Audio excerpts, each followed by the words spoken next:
plays very tricky plays. Here you play much more in steps, really. While you're slower tempo, here encourages you to play more like. Can we hear that again? The idea is to show what kind of decisions we have to make in music.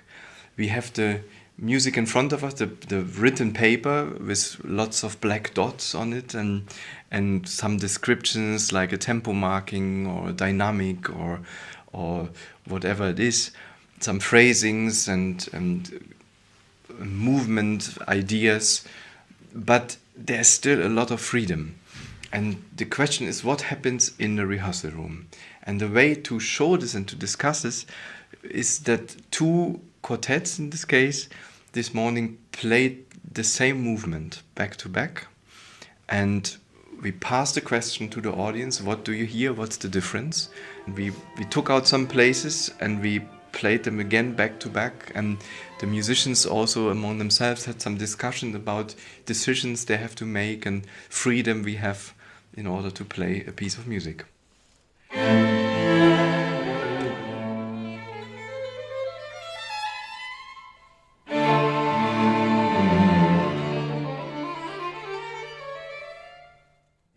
And it's a very weird workshop to do, very scary for the musicians and also for me, because I have to find the places which are different enough to show and understand it. It is not the case that we just listen to our favorite recordings and try to copy it, but we all have to go inside the brain of the composer in a way, or the feelings of the composer as well, and make our decisions. And the question is, what do we base these decisions on? And this is basically what the workshop is about.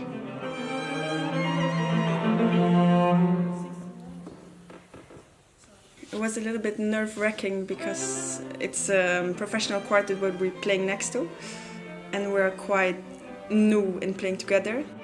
For me it was very inspiring, and it made me look differently to how we could play together, and especially the swapping.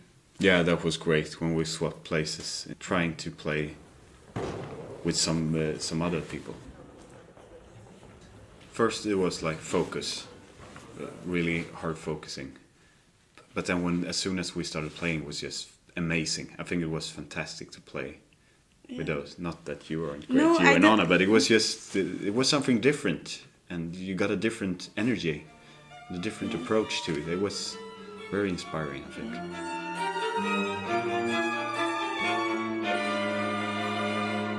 But for us as well, the other side. Yeah, of course. Was the same. It was immediately there was something. You start with focus because you think I have to be as good as them, you know. You play without fear and you just go for it.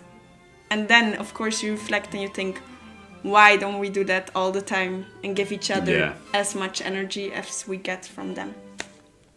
But that's what we are working on, I think. We tend to focus a lot on perfection, yes, that playing, or like you said, playing all the right notes on the right place and all the dynamics and stuff, and we forget these small things that really makes music come alive. And what's so interesting when you work with chamber music is that you can really take your own opinions. Okay, you're 4 people, you have to make some kind of compromise, but it's much easier than when you sit in an orchestra and you have an entire section that you have to agree with.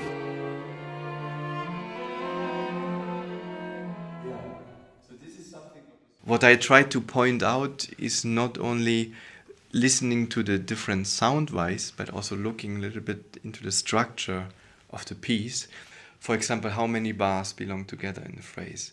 What do we base the tempo decision on? How is the harmonic progression?